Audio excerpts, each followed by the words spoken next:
All right, we're going to learn about pointers, value semantics, pointer semantics, no pointer dereference, all that stuff here. We're going through the Ultimate Go Tour, and in this Ultimate Go Tour, you can find this at tour.ardenlabs.com/tour/list. And we're going through the language mechanics, and we've been through variables and struct types.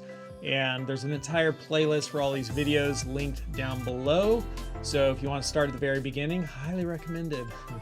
In addition to all of the videos, you could come and I have these README files which also explain all the concepts and give you more depth, a little bit more reading. So when I was thinking about these concepts, I would also think about different topics sort of associated with it, or these are the different things that came to mind for me when I was thinking about them. And so I did put together some README files to help explain some of those concepts. And if you come into GitHub, goes to 11, go to repositories, and then scroll down to Learn to Code Go version 3. And then inside here, I have, when it opens up, it's taking its time. Hold on, there we go. If you scroll down inside here to the 000BR folder, and so everything here sequentially that goes up after zeros just kind of teaches you the language from the very beginning. And there's a README file at the bottom of this if you want to see the videos associated with this. There's a whole course. But here you can go to 000BRBK Go Tour. This is all free in here. And then inside here, we have this table of contents. So this is like the main table of contents. And then each of these links go to each of these folders here, at least the numbers. And so 5 README is 5 pointers, right? So we're going to go into pointers, nil, stack, heap, escape analysis. And I'm going to click down here. And then in here, we have the main takeaways of what's going to be covered in this video. And then also down beneath, we have a table of contents of additional kind of good, useful things to read about in relation to all this. And so this is really going to deepen your understanding of the Go programming language. And this is like hanging out and coding. So this is longer format, but repetition's the mother of mastery. Practice leads to progress. The more you do something, the better you get at it. Time on task is all what it's all about. Malcolm Gladwell, and from my dog, I learned the more you roll around in something, the more it sticks. So we're just gonna be hanging out, spend some time. You can put this on play, just chill with me, and we're gonna be going through some concepts. I'm gonna be talking about them, and we're gonna be learning some new stuff about Go. And I like this quote from Blaise Pascal, who's a French philosopher and mathematician. I would have written a shorter letter, but I did not have the time. And so, it takes time just to put all this stuff together. And while this all could have probably been said and condensed in a shorter way, I don't have time to do all that. So this is what it is right here. And it's like just that sort of frame of hanging out together is the important thing. So there's a psychological anomaly, which is a cool psychological test, and it's called Count the Passes.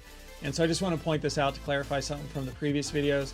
And so if you click on Count the Passes down here, it'll take you to count how many times the basketball is passed in this video, Count the Passes.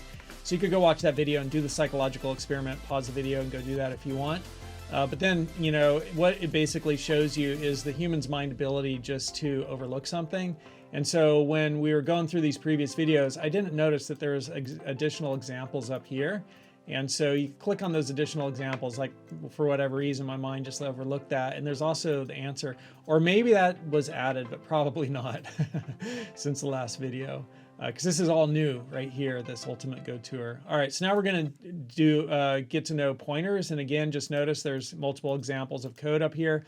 And again, if you run this at the Ultimate Go Tour, there's a nice, README here, but I'm going to explain all this stuff because this is sometimes a little bit too high level for people who are newer or intermediate even to the Go language.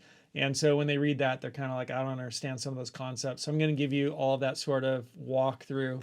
And, my experience in doing this is that for 20 plus years, I served as tenured faculty in California, teaching undergraduates and graduate students in computer science and information systems, and even taught a couple of business classes, about the Go programming language and programming and web development. And so, just making sure that we're thorough and we go through things really helps a lot of people.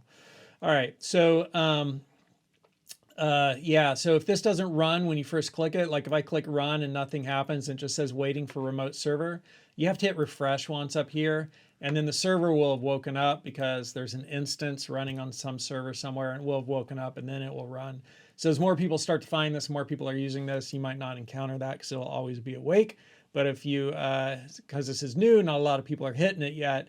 You know, if you click run and it doesn't return anything, hit refresh and then run it again, and the server will be awake by then. All right, so to understand pointers, we're just going to go in and do some coding. And so here I am inside this repo. And if you want to get this code again, you could just go to that, you know, learn to code. Here we go. Let me just go to the top. It goes to 11 right here. So go to GitHub, goes to 11, learn to code Go version 3. And you can see here inside learn to code Go version 3 right there, right? I am in this folder right here. I'm trying to get that big arrow. There it is. And I'm inside 05 pointers and main.go. And so the first thing we're going to learn about is values, right? So we could declare a value. I'm declaring that there's a identifier A, and it's going to store a value of type int, and that value is going to be 42. And I'm doing that with the short declaration operator.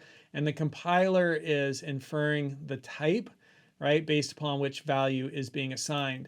And it's important to remember, and we've talked about this in a previous video, it's important to remember that initialize, right, is equal to declare plus assign. And we're going to think about that when we see an error that comes up here.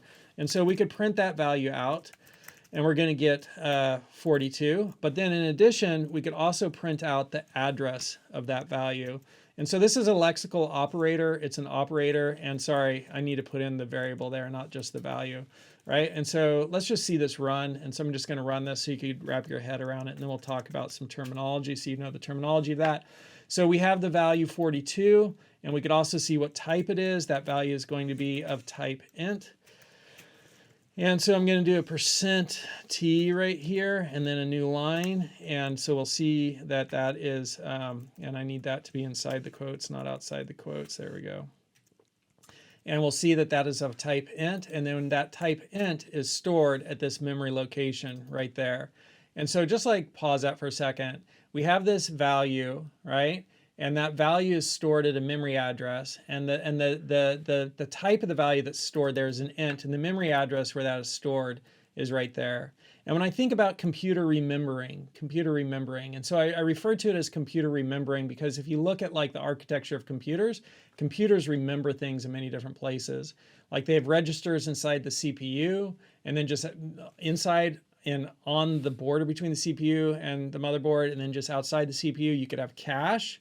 Right, so you have registers, you have cache. So from the CPU, right, from closest to the CPU to farther away from the CPU, you have registers, you have cache, you have memory, random access memory, right, RAM, and then you have secondary storage. And secondary storage is permanent. It's, you know, lasts when the power goes off. And so that's all out there like flash drives, hard drives, and anything else like that's way out there, right? And so that's computer remembering. And when we talk about how computers remember things, you know, inside the computer, they do that with memory addresses. And it always makes me think about post office boxes. And so if you look at PO boxes here, just look at some images, right? Like this is what computer memory looks like. Like that looks like computer memory to me. You know, that looks like computer memory to me, right? It's just all these PO boxes, and each PO box has an address. And so you could store some value in each of these boxes, and also each box has an address. And so here is a box with an address, and the value that's stored in there is 42, and it's of type int. So that's just kind of interesting to know about. And the next thing which is interesting to know about is this ampersand operator. So the ampersand operator, and this is referred to as a lexical element. So if you go to the Golang specification, Golang spec, and you come down here, y'all, and you look, we got these lexical elements right there. You see them lexical elements? And some of those lexical elements are operators right here. And this operator right here is an ampersand. And that ampersand says give us the address. And double ampersand means and double pipes mean or. And so these different operators are shorthand notation to do stuff. And this right here says give me the address of, you know, some value, right? Where is that a variable that is storing some value of a type? Show me where that variable lives. What is the address of that variable, right? And again, it's like, you know, show me the address of where some value is living. And you could see the address using the ampersand operator. And so that's known as an operator. And then we also have this asterisk right here, which is also an operator. And that operator serves two purposes. and that I could think of. And so plus, minus, multiplication, division, and modulus, which is the remainder in division. That's what they refer to the remainder as in programming, as the modulus. And so that operator right there can be multiplication, but that operator can also be a dereference, right? So here we have, you know, show me the address, show me the address. And you could also say AKA reference the address. And then here we could use this other lexical element. I'm just going to copy those two there, just copy them down. We could use that other lexical element. And we could say dereference the address, right? And dereference the address is that asterisk. So show me the value stored at an address, aka dereference the address. And so I'm just going to capitalize that, Command-Shift-P, and uppercase, and dereference, because dereference the address is a phrase you hear and you need to know that phrase. And my linter is telling me, hey, you're like, you have a value and then you're saying show me the address, and then you're saying show me the value at that address. Why don't you just show the value and take both of these things away? That's what my linter is saying. But when I add that in, it's kind of a redundant operation or a wasteful operation. Give me the address and then give me the value at that address. But I'm doing this just to show you that when you have an address, which would be those two things right there, right? When you have an address, which would be the ampersand, gives you the address of the value that is stored by the identifier A. Like, where's A storing its value? It's storing its value at that address. That's the reference. And then the asterisk dereferences that. It says give me the value stored at that address. So this right here says give me the value stored at that address. So let me make that smaller, and I think that was the size I had before. Looks all right. And so now when I run this, it's going to show us the value stored at that address right here. And so that's how we start to work with seeing addresses and pointers, and give me the address and dereference things. And so we could further explore this. I have this folder right here, prep, and so I'm just going to open that up here. And we'll look at some of these examples. So I'm going to pause the video here for a second and then just figure out what I want to say next. See you in a moment. So here's the next thing, which is interesting to know, is that an int is different than a pointer to an int. And if we look at the types here, right? So we do printf here, and we do, you know, our quotes, and then inside of our quotes we do %t, and we say we want a new line after that. And we look at the type of A. It's going to say that that's an int. And if we look at the type of ampersand to an A, that's going to say it's a pointer to an int. So if I come over here and I run this code, go run main.go, we're going to see that here we have an int and here we have a pointer to an int. And just to make this more clear, I'm going to click there and then hold down Option on my Mac. And I can get multiple cursors, then press Command and /, and that's going to comment all of that out. And so here we're just focusing upon this new part that we're learning right there. And you can see there's an int and a pointer to an int. And so that's the next thing, which is good to know, is that a pointer to an int is not the same as an int. And if we had a value which was a pointer to an int, we couldn't assign that to something which was, you know, which was declared to store a value of an int. So let me show you what that means. So if I have a variable var b and it's declared to store a value of type int, I'm declaring there's a variable with the identifier of b, and it's going to store values of type int. This is declare, right? So here we're talking about declare, and we're being clear about our terminology here, because in a second we're going to talk more about declare, assign, and how that is initialized. Declare there is a variable b to store value of type int. So type, right? Store a value, right? So values are of a certain type, and there is a variable with the identifier, and I don't need to capitalize that, identifier b, so we're just being clear about what the identifier is, to store a value of type int. And so now if I said, hey, b, and I want to assign to it the value which is stored in a, that's going to work, right? Because those are both type int. And so I'm just going to do func.println and print that out, and I could print out b, and that'll be fine. My linter is complaining there because it's saying this is unnecessary to have this on 2 lines. You should probably be using the short declaration operator, right? So I could also just, instead of var b stores a value of type int, do b : =a, and that would work. And just so you could see that, so the linter is not complaining. right? I'm going to do it like that, and I'm going to get the same answer right there. But I want you to see that I'm explicitly declaring there's a variable of type B that stores a value of type int. Because then if I tried to assign, a pointer to an int, and so for you to see that, right, we, declare there is a variable with the identifier of C, and I have too many little dashes right there, get rid of one of those, to store, that stores a value of type pointer to an int, right? So those are two different values. So I'm going to do this like this, C colon equals ampersand, right? And I'm going to store the memory address of A. And so when I do that and I do a funct.printf, funct.printf, and %t, new line, and I look at what is the value stored at C, what is the type of that? And so I'm going to comment these out here, no longer needing those. And I'm going to do a Command K and run this. And here you can see that I have A, and A is, right, this is what A looks like. It's storing about, that's what A's type is. It's an int. And here's what ampersand of A, the address is, and it's a pointer to an int. And then down here, C is a pointer to an int. So again, if I have B here, and then I try to do this, and I say B, and I want to assign A or C to B, that's not going to work. And it's going to tell me those are two different types. So I'm going to run that, and it's going to say B declared and not used, right? And I'm trying to assign C to B here. Cannot use C, variable of type pointer to an int, right? This is a pointer to an int. That's what its type is right here, pointer to an int. Can't use type pointer to an int as int value in assignment. So we're trying to assign here a pointer to an int to B, which stores an int. So those are two different types. So that's the next thing to know, is that type is really important. It's a statically typed language that protects you. It helps give your code better integrity. And then an int is different than a pointer to an int. And then just to clarify these two different operators, we have the ampersand operator, which gives us the address. And then we also have this pointer down here, right here, which dereferences an address. So that pointer right there dereferences an address right there, that pointer. So when we have the address, we could see the value at that address.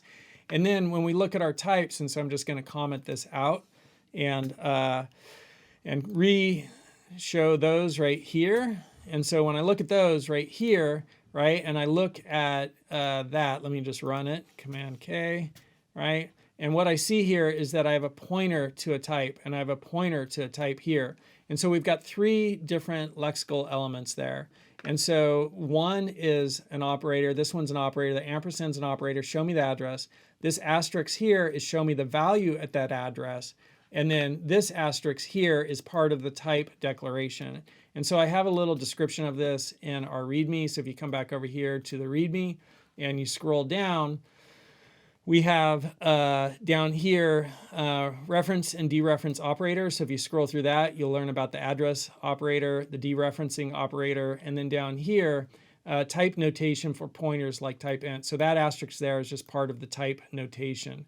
So that can create confusion for people, that we have the dereference operator, which is an asterisk, and then we have this other asterisk, which is just part of the type notation. So you just have to get clear on that. If you need to, like, pause the video or rewatch this part or practice that. But this will give you the address, right? This one will give you the value stored at an address, and then this is just part of the type.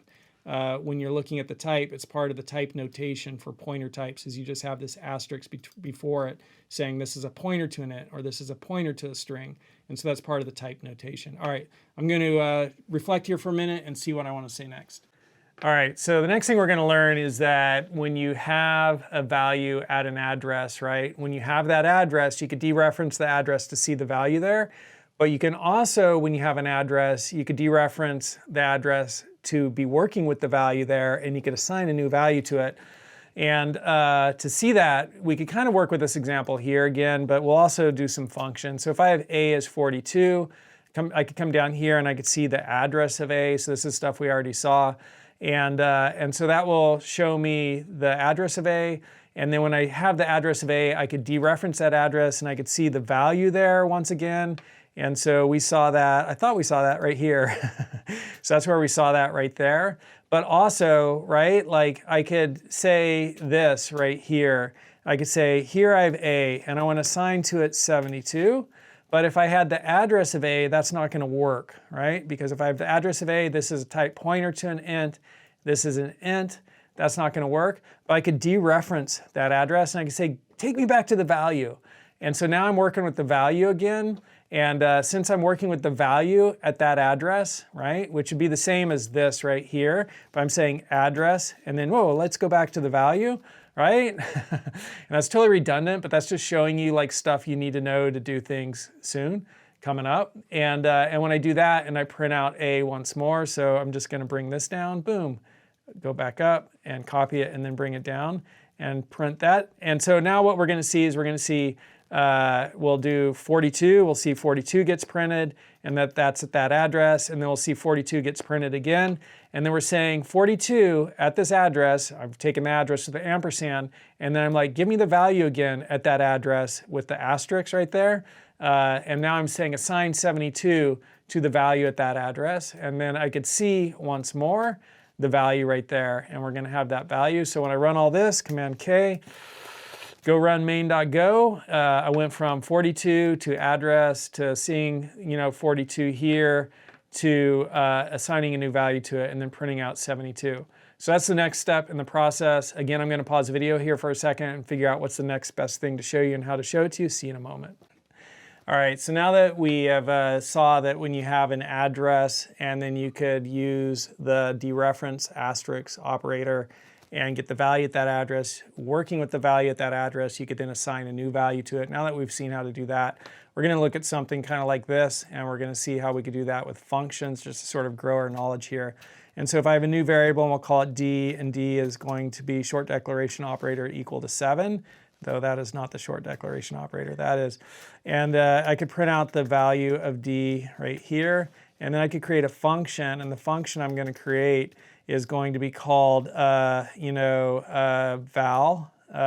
s, and I'm going to pass in D, and I'll call this D1. It's going to be an int, and I'm not going to return anything. I'm just going to come in here, and I'm going to increment D1, so D1 plus plus, and then I'm going to print out D1.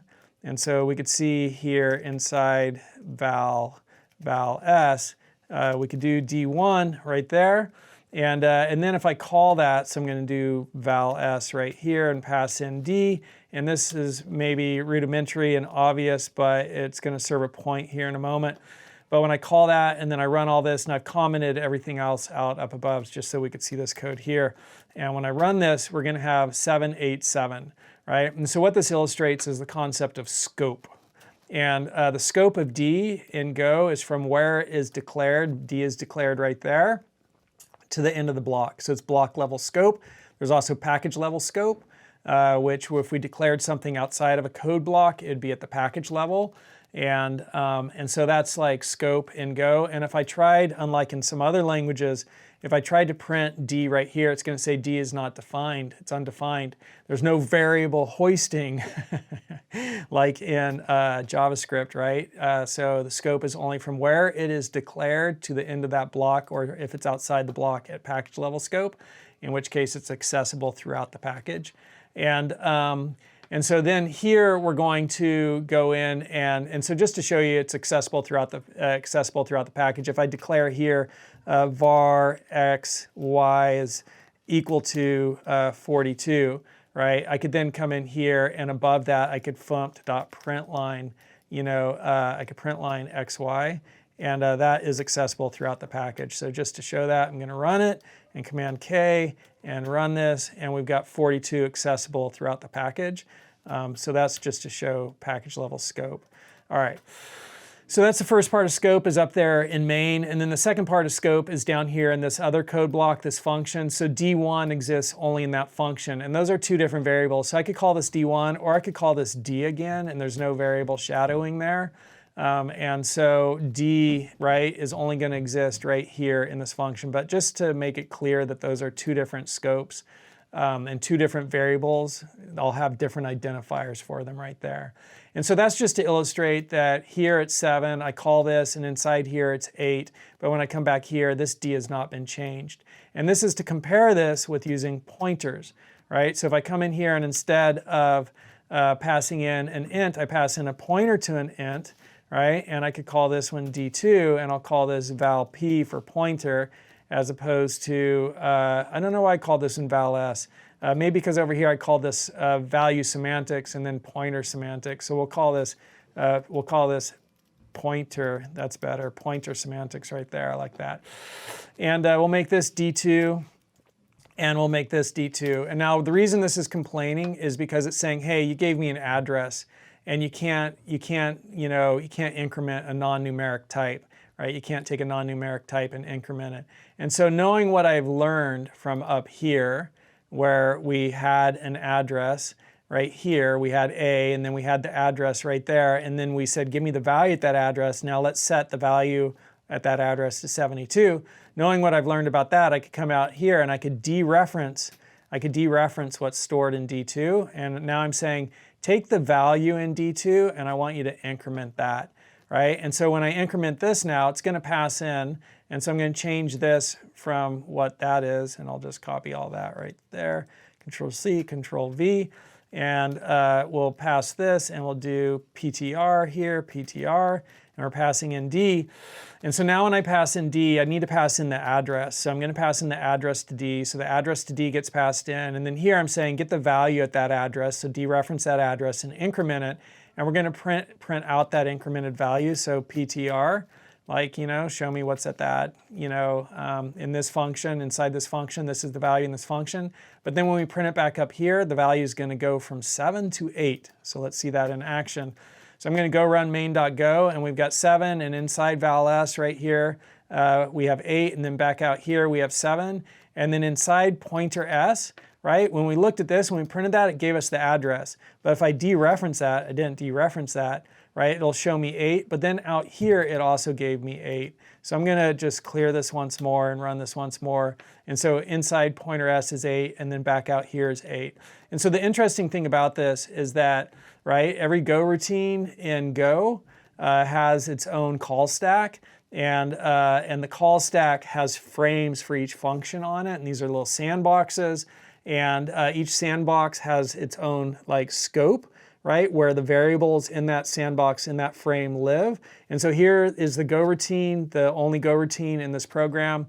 It's the main Go routine, and then we have the main function in a frame on that Go routine on the call stack, and every Go routine has its own call stack.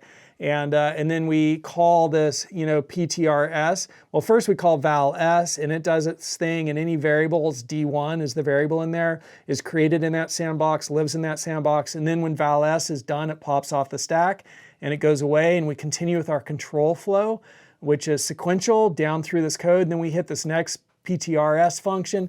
It gets added to the call stack in its own sandbox, and the sandboxing really allows your program to have integrity, because the variables only live in there, and it's self-cleaning, and that makes your program performant and efficient, because you don't have to worry about cleaning things up and stopping things to clean things up with the garbage collector from the heap, and we're going to learn about stack and heap.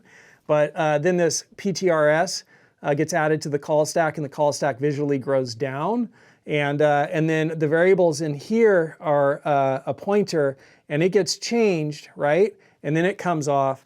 And then we're back up to this main one, but we're not sharing here up the call stack pointer, and so that may or may not escape to the heap.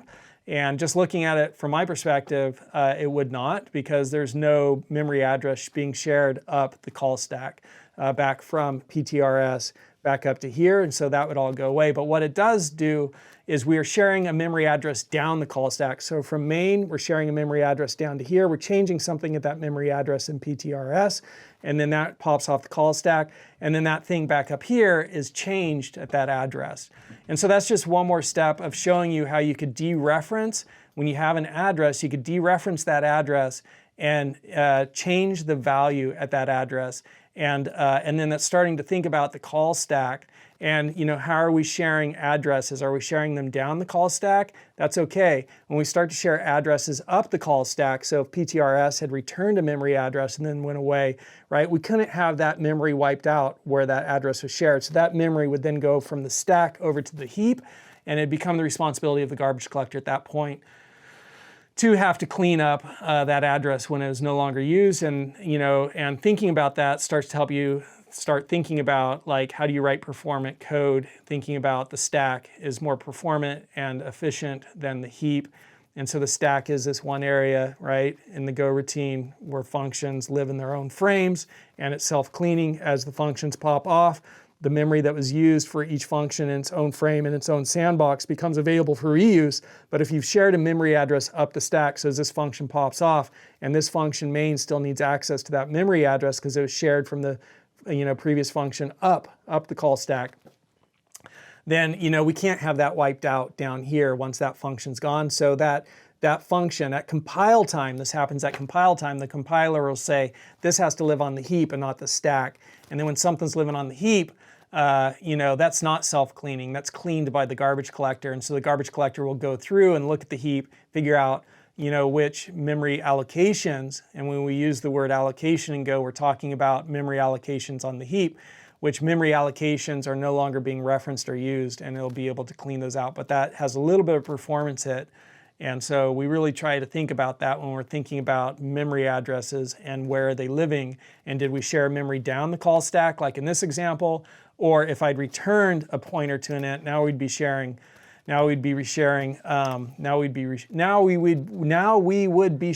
a memory address up the call stack. And as this, frame would get wiped out when this function returned, popped off the call stack, that memory can't be on the call stack. It needs to be over on the heap. All right, so that's the next little piece to know about. The main thing here in this little one, that extra stuff about the call stack, the stack, on the Go routine, and the frames, how they're little sandboxes which provide integrity and performance and efficiency for your code, and how it's self-cleaning. That part is just like an exposure for you. The main point here is dereferencing. We're dereferencing an address so that we can access the value at that address and change it. And so you saw that in this video. I'm going to again reflect here for a minute and think about what's the next point I want to teach you. See you in a second, which is probably for you right now. Ba-dum-bum-ba-dum. So now we're going to take a look at sharing a memory address up the stack. And to do that, I'm going to comment out all this code over here that we've already been working on. And I'm going to comment out all of this right here. And then I'm going to create a new type. And I'll do this up at the top of the package. And I will call this type user. And the underlying type will be a struct. We're creating our own type, our own data structure. And we'll just store in here a first name. And that'll be a string. And then I'm going to come down here and I'm going to create a function, and I'm just going to push these down so we can see these. And I'm going to create a function, and this function will be a factory function, and it will use value semantics, and it's going to create a new user, and it's going to return a user using value semantics. The value is being returned back, not a pointer. And I'm also going to put a little comment up here, and this is for the Go compiler, and it's going to be no inline, which means that I don't want to inline this. And so I'm just going to add this as one of the takeaways, and I'll explain what that is as we're going through this. But to add this to one of the takeaways, I actually have to come in here to our README file, which is right here, and then just scroll down to the takeaways, which are right. That's the main README. I need the README for this section. So I'm in section 05, and the section 05 README, I don't need that, I don't need that. And I've got my main right here, which could be deleted because I compiled that, so I'll delete that. And then here's the README I need right there. And so for this one, the takeaway will be that right there. So the Go no inline comment. And you could also see that over here in Bill Kennedy's thing right here. We have Go no inline right there. And so with that set into our README so that you have that note, and with that here on our comment, I'm now going to create a new user. And so this user will be u : equal and user, and we'll use struct literal here, and it's first, and the name will be, we'll go with Jenny. And so there's my new user, and then I could funct.printf out this user, and I'm going to print out that user's address. And to do that, I'm going to use %p\n. And so the %p, if you come over here to the FUMPT package and you look at the formatting verbs, and I just came here and I did a Control F up here, and I searched for address right there. And when you search for address, %p will show you the address where that item was created. And so now I'm going to return my U. So I'm returning my user, and then so up here I could create a new user, and we'll call this user1 : equals, and we'll call factory function. And there's a difference between factory functions and constructors. And so we're going to create that factory function. And the difference between factory functions and constructors, it's nice to know those differences. But in here, factory functions, not constructors. In Go, we use factory functions and not constructors. And you can read about the differences to those there in the README. And so there I create my first user. And I'm just going to copy this line and move it up. And so then we could print out that user here, user1. We could print out that user1's address. And we could also print out just what that user looks like. And we'll do that right here. And we'll do that with just a print line like that. Print line. Excuse me. And so now we're going to create one more factory function here. And so I'll just copy this and then paste it.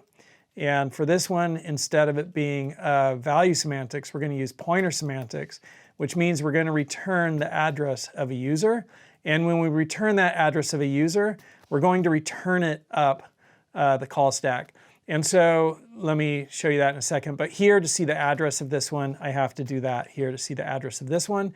And then also to see the address of this one, I have to do that there to see the address of this one. And some people might be like, well, look, you had to put the ampersand there twice. Why don't you just do it like this, right? And so why don't you just do that, and then you get a pointer back when you create the user, and then since you need to see the address, you already have the pointer, which is the address, and then you could just show it here and you can just return that. Why don't you just do that? Because this is not as readable. And when you are creating a user or when you are returning a pointer, you want to visually have it return a pointer. And so this is actually a code review check, is that you want to make sure that if you're returning a pointer, that you return a pointer. And I'm just going to put a note here to add in for myself. Note, to do, right? Add in a code review check here, right? Return a pointer. So I'll add that to our README as one of the code review checks. But you always want to return the pointer here. So when you're reading this, it's very clear that, okay, at this point here, I'm taking the address and I'm returning that address right there. It just makes it more readable. That's idiomatic Go code. That's the way you should write your code. And there's some opinions in Go. And you can make your own choices, but this is going to make your code more readable. All right, so that's this one right here. And that to print that out, I need that to be U1. So now I'm going to basically do this code again here, and I will copy that, and I'll put a little demarcation, FUMPT.println, and we'll have that demarcation there. And for these will be U2, so I'll select them and then make them U2. And instead of calling the value semantics, I'm going to call the factory function with pointer semantics. It's going to return when I call this. So let's just take a look at what's going on here. Here I need an address to be able to print the address. So let's see if that clears up my linting. And my linter, there, it's fine, cleared up. And I've got a new line, so that's good. And I've got a new line there, so that's good. And I'm returning an address here. And then here I'm assigning an address so I could print the address. And then if I want to see the value at that address, I need to dereference that. So I'm going to put that dereference in there. And let's see why it's complaining up here. So I want to print an address. And to print an address up here, I also need to put that ampersand up there. Let's save that. And then that should be good. So when we run this code, we're going to see some interesting things. Let's take a look at it. So I just want to make sure I'm in the right folder. I'm in 05 pointers. I'm in 05 pointers. I'm on branch main. And if you want to know how to set up your terminal prompt to look like that, you could take my Git and GitHub course on Udemy. It's great. And it shows you everything from the terminal basics, working at bash, and then the fundamentals of bash commands, the fundamental bash commands, to setting up your prompt to look like that, PS1. And so now I run this.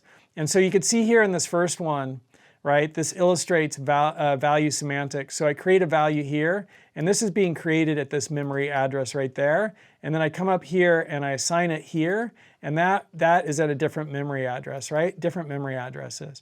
And then this one here, when I use pointer semantics, it creates a pointer right here, and that's going to be, no, it creates the pointer, it returns the pointer right here, so it returns the address right here. So it creates this at some address, right? And it creates it at an address, and then we show that address here, and so we see that address, and that's 6040, and then we return that address, so that address is being returned, and we assign it right here, and so here we have a pointer to a user, and that's an address, and we see that address. This here, right there, that right there, is the same address as that right there, right? And so it shows that we've returned an address, and what's stored in that address is Jenny. If we wanted to, we could make that a different name, but like, just to clarify, right? Just to clarify that these are different. So I'm just gonna Command K, clear that out, run this, right? But this is a different one. But they're at the same address. These are at different addresses. So here at value semantics, different addresses. At pointer semantics, same address. And what this shows you is an address being shared up the call stack.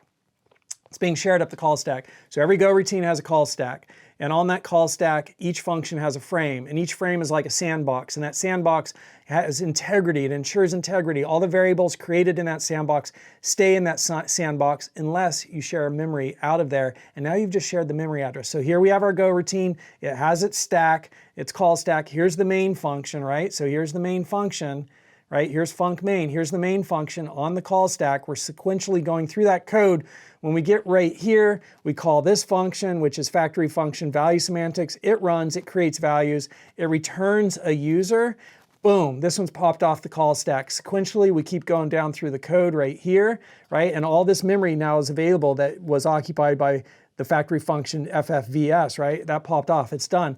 We go sequentially down through our code on the main function on the call stack.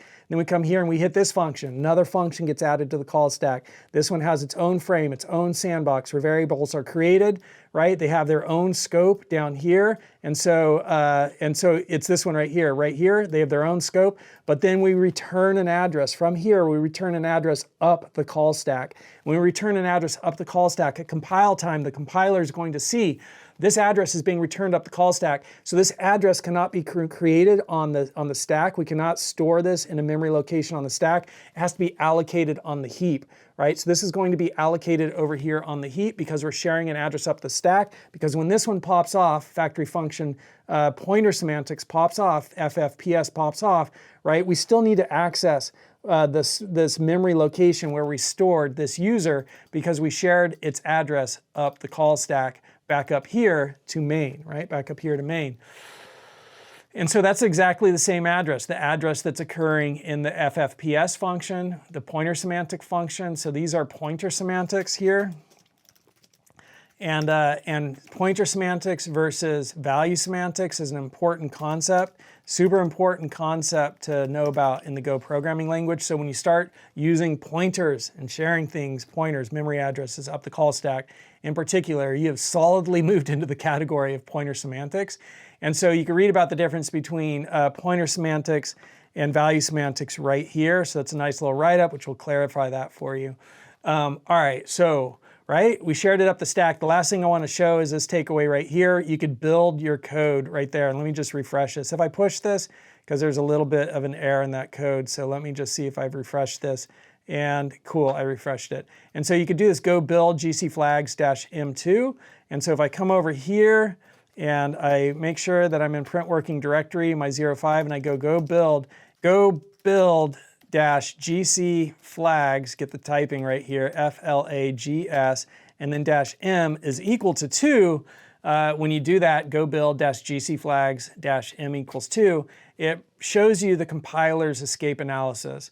And so if we scroll up here, we could see that, and here, we're not inlining our functions, right? And so if we'd inline these functions, the compiler would have done an optimization, or it would have just taken these functions and put them right here in our code, and then we wouldn't have created a new frame on the call stack for this ffps function or the ffvs function, right? They all would have just executed in the frame of main, and then we wouldn't have had values being shared up the stack. But by putting this comment in, go, no inline, right, it forced it not to inline that function, and it forced it to then create its own frame. And so that's a little compiler, little note to the compiler there, the Go compiler. And it says here, ffps, pointer semantics, and ffvs, value semantics, marked no inline. And then if we scroll down through this, we're looking for something on like line 61. So I'm just looking at Go and then these line numbers here to kind of see what's happening. And when we get to line 61, it says U escapes to heap. And again, this escape analysis isn't happening at runtime, it happens at compile time. And so the compiler looks at all this and makes a determination at compile time, where is it going to use memory? Is it going to use memory on the stack, or is it going to allocate memory on the heap to store certain values? And when you're sharing something up the stack, it's going to store it on the heap. And there's also all these other reasons right here why a value might get stored on the heap. And so you can pause the video and take a look at that. So that's the next important thing to know when you're learning about pointers and working with pointers. We have the ampersand, which will show us the ampersand operator, which will show us an address.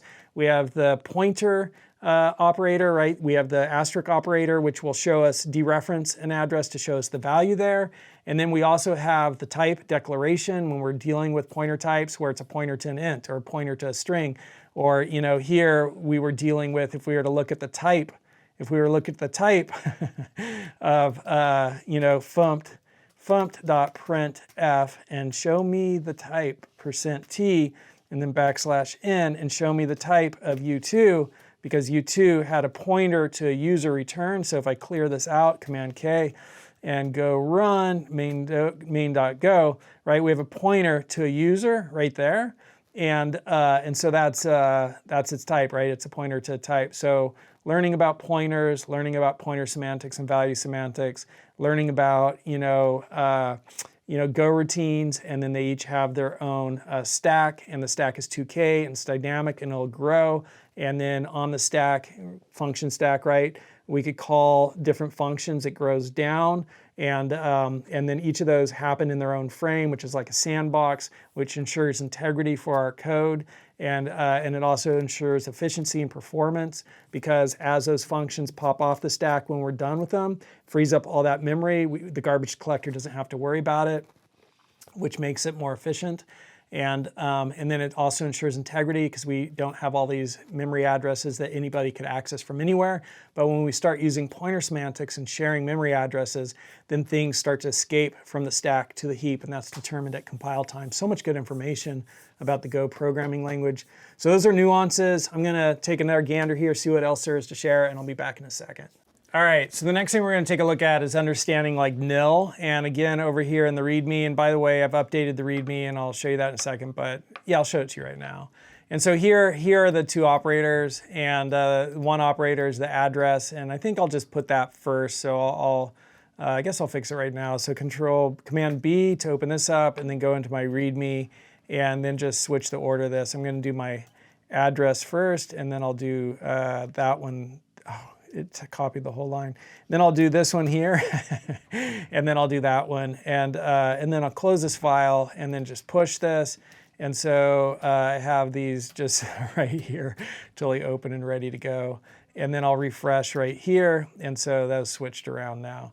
And so this gives us the address of some value where that address is stored. And then this will dereference when we have an address to give us the value there. And those both are operators. And then this is part of the type, so %t, capital T. And when you see a capital T in Go, like if we go and look at effective Go, so the Go language spec and effective Go are like two great documents to look at for learning Go. And here you can see type T, type capital T, right? And so when referring just to some type generally in the language specification or in effective Go, they just do a capital T. So here I'm just saying, hey, we also have this as part of the type declaration, where there's an asterisk in front of whatever the type is, a pointer to an int, a pointer to a string, a pointer to a user, right? Then that is something that's important. So now we're going to understand nil, and we have this table of contents where we have understanding nil. And nil is the zero value for pointers, and then slices and maps and channels and interfaces types are reference types. And other reference types, right? That's the zero value for a pointer, slice, map, channel, interface types. And so that's what nil is. And so we're going to see nil in action and see a nil error and then just understand it. And to do it, we're going to kind of do this code over here, and we're going to learn about the new function. So that's what's coming up in this section of the video. And to understand it, I'm going to comment all, and to see it in action, I'm going to comment all this out. And then I'm going to come back over here, and I'm going to comment all of this one out. And I will also comment all of this one out. So I'm just highlighting that and then Command / to comment it.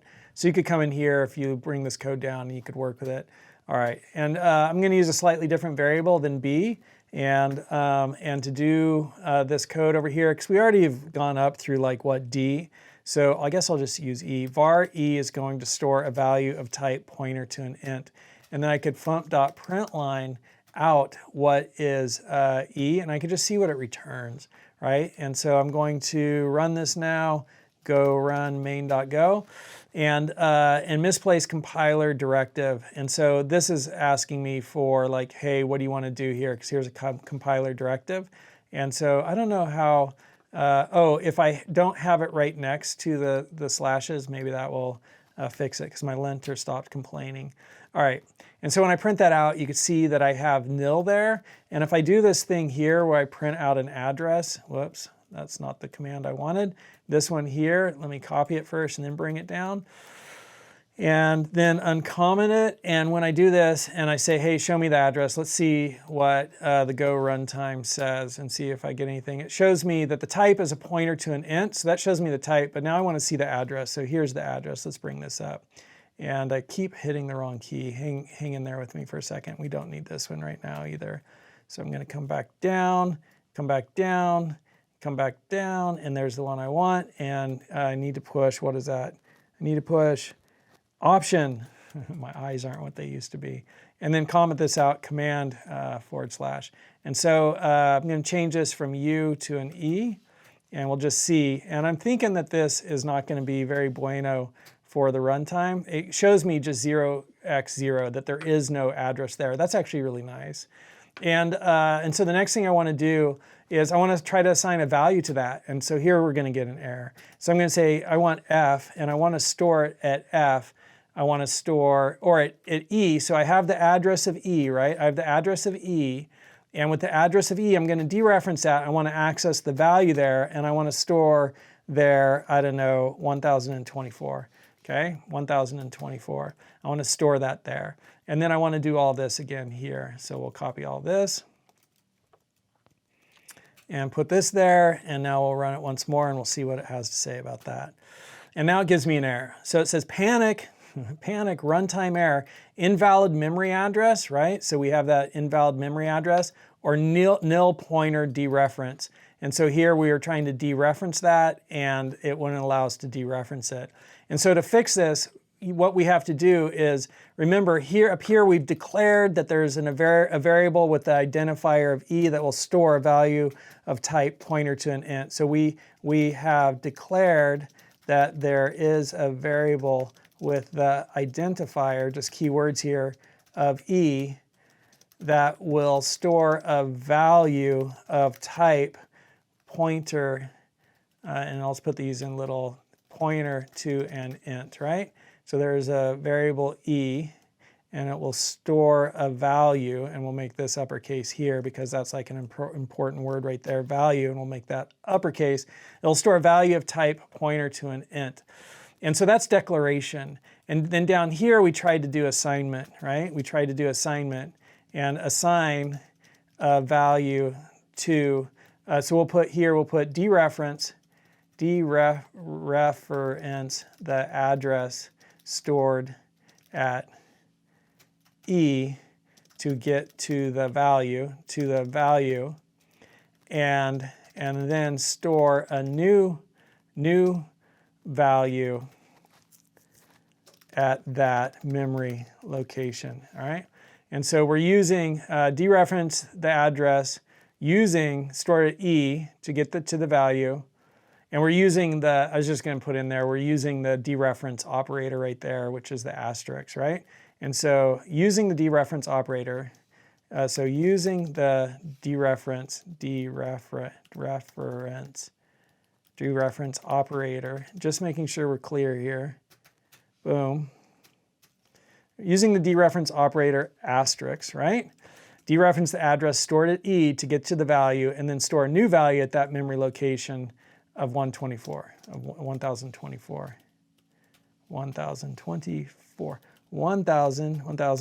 I'm having, what is it? What do they say? you know, I'm a recovering Windows user, and I've been using Windows for a while. I used to use Mac, but for last couple of years, I've been using Windows, and now I've gone back to a Mac, and it's like I'm just getting used to the keyboard again. All right, so now that we got all of that, the way we fix this is we need to we have declared, but now we have declared E to store a value of type int, right? Pointer to an int, pointer to an int, pointer to an int. But now we need to assign a value to that variable in order to have the compiler create memory for us, right?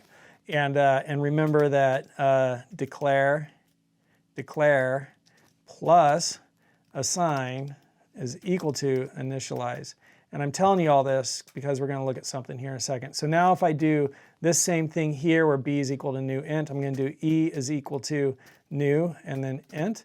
We could take a look at what the new function does here. So if I hover over the new function, it gives me this little tooltip. And it's, you know, the new takes in a type. So the new built-in function allocates memory. The first argument is a type, not a value. So we passed in the type int. And the value returned is a pointer to newly allocated 0 value of that type, right? So it allocates memory. And allocates memory is like we're creating that memory, we're initializing it. And if we hold down command on this, we could click and it brings us into the user local go source built-in.go. And so if we wanted to, we could come over to here and we could say Golang package built-in. And we could click on that and we could go to the built-in package here and then we could look for new and command F up here, look for new. And here it takes in new, takes in a type and returns a pointer to that type. And it gives us the same explanation right here. It gives us back a pointer to the type, but it allocates memory. That's the important part. And so if you remember when we ran this, what we got was, you know, here we say we're declaring a variable with the identifier of E to store a value of type pointer to an int. And then we printed that out and we got E, right? We got nil right here when we print out E. And then the type is going to be pointer to an int, and we also have no memory address. And then when we tried to assign, we got this, and we said invalid memory, we got this error, invalid memory address or nil pointer dereference. And so now when we do this, if we run all of this again, we'll see what happens. So I'm going to copy all that. And I'm just going to create some demarcations here so we have a little bit of more readability. And do that, and then Option Shift to copy that, and then Option down arrow to, Option Shift down arrow to copy it. So Option Shift down arrow copies, and then Option down arrow moves. And so there are demarcations, and maybe I'll just put one up above too. Option Shift up arrow to copy it, and then Option up arrow to move it up. And so now when I run this, my error is going to go away, and we will see that here in this first one, right, E is nil. It's nil. So if we remember what nil is, if we come back over and look at our README here, and just so you could have a visual on it, nil is a 0 value for pointers, slices, maps, channels, and interface types. So that's the 0 value. So we have nil here. It's a 0 value. It's been initialized to its 0 value, which is nil, and no memory has been created for it. And it's a pointer to an int is the type that will be stored there. But then when we do new int, new returns, it returns a pointer to that type and allocates memory. So new returns a pointer to that type, right, and allocates memory. So we do that here. And then when we look at this, we now have a memory location. So that's this right here. It's going to store a pointer to an int. And again, we're looking at the memory address right there. And then we come down here and we dereference that memory address. So here's the memory address E, and we use the dereference operator.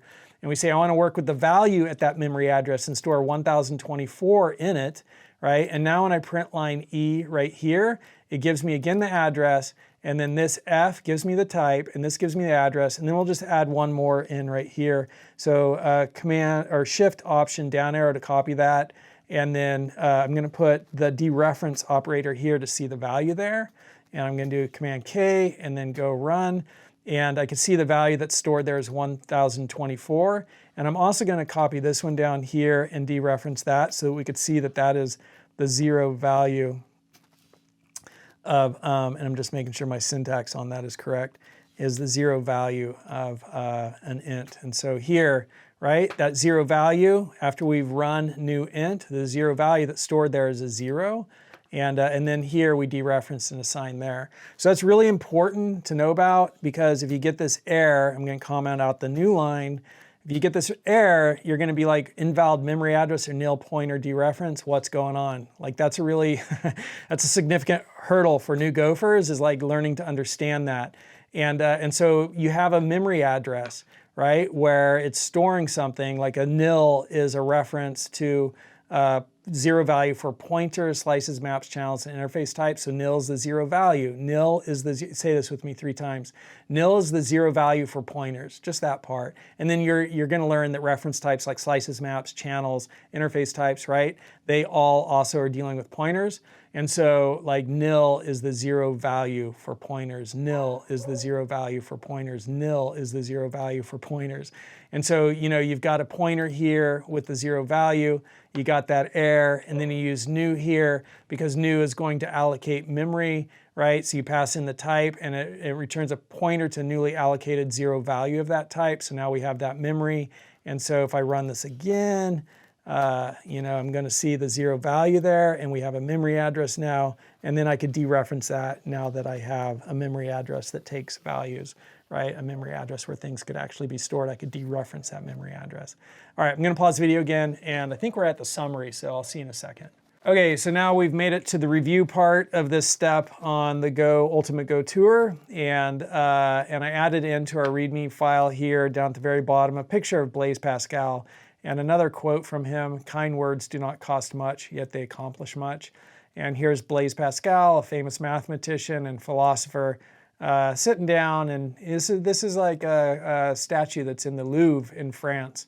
And I'd love to go there someday. The Louvre is a museum, a famous museum in Paris, France. But here's Blaise Pascal doing his engineering and his studying and his work to become a better philosopher and mathematician. I think that's a really kind of cool statue. It really sort of captures something. It's pretty neat. I like it. And so here are the takeaways. This is what we've learned. We've learned about the operator, the ampersand operator, which shows us the address, the memory address where something is stored. If you remember, post, office, boxes, right? If you remember that, like how memory works. And PO boxes, come on, PO boxes, here we go, right? Like we have all these addresses here where values could be stored, pretty much the same way in a computer.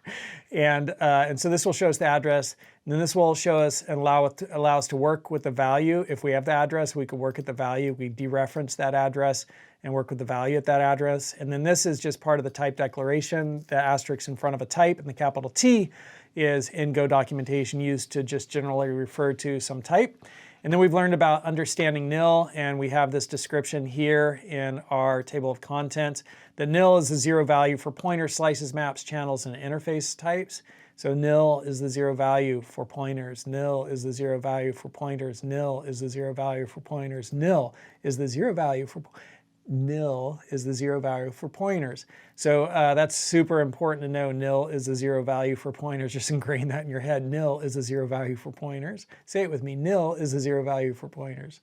All right, and then we have values and pointers. So we've looked at values and we've looked at pointers, and we've learned about value semantics and pointer semantics. Super important concept in Go. And we've also learned that everything in Go is passed by value. So when we pass something into a function, that function's getting its own copy of whatever value has been passed in. It's being assigned to a variable which is defined as a parameter, right, in that function. And so everything is passed by value. And even when you pass a memory address, that is a value. The value is the memory address, and it's being assigned to a new value, right, when it's, which is a parameter when it's passed into a function. So everything in Go is passed by value. That's a super important concept also. And every single function gets its own copy of the data, even if the data is a memory address. And each Go routine has a stack. And data is stored either on the stack or allocated on the heap. And this occurs during compile time. And so the compiler determines if a variable should be on the stack or the heap with escape analysis, and that's done during compile time. And we can look at that escape analysis by doing go build -gc flags space -m equals 2. And so that's how we could see the escape analysis, and the stack is self-cleaning. And remember, the stack is going to have frames, and each frame is its own little sandbox, and then those frames will pop off. And if we share memory up the stack, then that's a heap allocation. And then here are the other instances or cases where heap allocations can occur. And in allocation, when we use the word allocation in Go, we're talking about a value being constructed on the heap, not the stack. And the stack is contiguous and dynamic. It grows from 2K. There are efficiency benefits to continuous data storage, so the stack is contiguous data storage. And in the Go tour, I believe there's an example of that in the Go tour. One of these examples up here deals with the stack being a contiguous data structure. So you can look through those, see if that example's in there. If not, it's in Bill's course, which I'm going to tell you about in a second. You can't point to data on another stack, right? So that would be too inefficient. Shared data is on the heap. And then we learned about this Go build, GC flags, m=2. And then we also learned about Go no inline and what inlining is. So a tremendous amount of really valuable content that's super going to set you apart. And then one of the code review kind of takeaway from this that we saw, and let me just refresh to get down to the code review. I'm not sure why it's not bringing me there. So let me do this, bam, bam, and refresh that and just make sure that code review link is working. Take me to the code review. And it's not, so I'll fix that, figure out why that's not working. But the code review is right down here. And here's the code review check. Maybe that's why, because I called it code review check and I didn't change the name. So returning a pointer. When you return a pointer, you want to do it like this and not like this. So return your pointer as your return, and don't construct it as a pointer and then return just this, because that doesn't look like you're returning a pointer. So this is going to help everybody more clearly see that we're working with pointer semantics, and it's just going to be another visual cue that an address is being returned here. So do it that way. That's more idiomatic. All right, that's the video. I hope you enjoyed it. If you did, leave a comment down below, say hello, say thank you. Remember, kind words do not cost much, yet they accomplish much. Subscribe to continue seeing more videos. Hit that like button if you liked it. And if you want to go deeper with all of the stuff or lay fundamentals, I teach beginner to intermediate with some advanced at this link right here, Todd McLeod courses. If you click that link, I get like 90%, 98% of the revenue of you paying for the course, versus if you just come and find that course and don't use this link. So if you use this link, I'm going to open it in incognito window, right? I get a vast majority amount of the revenue, like 98% or something, if you use that link. And if you don't use that link, then you know, I only get a pretty small portion, much smaller portion. And then for Bill Kennedy's course here, if you click this link and choose open link incognito window, and if you put in the coupon code, Todd McLeod, and so my goal was to send 1,000 users to Bill Kennedy. And so we're using this coupon code to see if we can do it. And when you put that in, you'll get a special discount, and that discount is going to change over time. And if the discount is still too expensive for you, you know, so you could come here and you could put in that Todd McLeod, just spelled like that, hit apply to see what the special discount is. It'll be a surprise. But if that's too much for you still, you could come to Arden Labs. And Bill's like a super good dude, man. He's so heartfelt, and he loves people so much, and you know, and I don't say this about everybody, right? But like it just messed me up even a little bit, just like how good he's been to so many people, and I've seen that, including me. And so if that price is still too expensive to you, you could click on training for individuals here and go to for individuals. And then in here, you could look at view curriculum. Somewhere in here, he has a link for scholarships. And it might actually be, you know where it is? I think it's here if we go into the Arden tour. So I'm just going to go back into the Arden tour and the tour list. And like if we go into what we've just been learning about any of these pointers, you have here, need financial assistance, use our scholarship form. And so I'm going to open that in an incognito window. And training scholarship application, right? And so you could fill this out and you could just kind of tell him about yourself. And like maybe you could say, hey, I'm in this country and I could afford $8 US. Like that's a day's wage here. And I'd be totally happy to pay you that. And send that to him, and more likely than not, he's gonna be like, right on, man, I want to help you learn. I want to help you learn. So definitely is a good dude. All right, it's been fun. I love it because for me, going through these videos and making this it's a good time. And I love just going through the fundamentals and making sure that they're solid and squared away within myself, and then helping other people get them solid and squared away within themselves. I hope you're having a great time wherever you are in the world, whatever time of day it is. Hope it's a great time. See you next time.